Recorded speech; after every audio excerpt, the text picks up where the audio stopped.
At kung kayo baguhan pa lamang sa aking channel guys, pag-pindot lamang subscribe button at notification bell para lagi kayong updated sa mga bagong videos ni upload ko sa channel ko sa YouTube.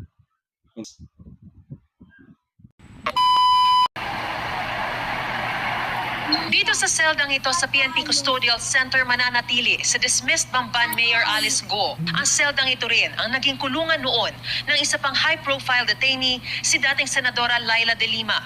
Dito may maliit na kama, lamesa at CR. Walang aircon pero merong electric fan.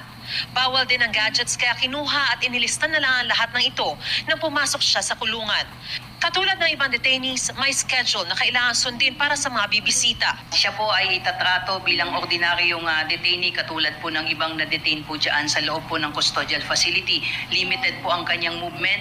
Hindi po siya makakalabas doon sa maliit na kwartong kanyang pinagkulungan. Ihatidan lang po siya ng pagkain. Kahit narito sa PNP masusunod ang istriktong protocol.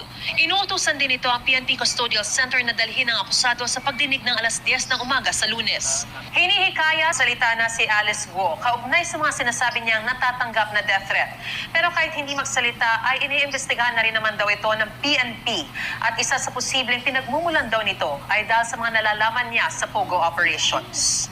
Pero ang Presidential Anti-Organized Crime Commission o PAOC hindi naniniwala sa mga sinasabi kaugnay sa umano'y banta sa kanyang buhay.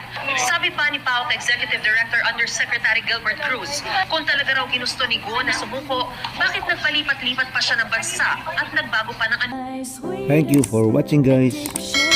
Just click on my YouTube channel, Al Johnny Rick.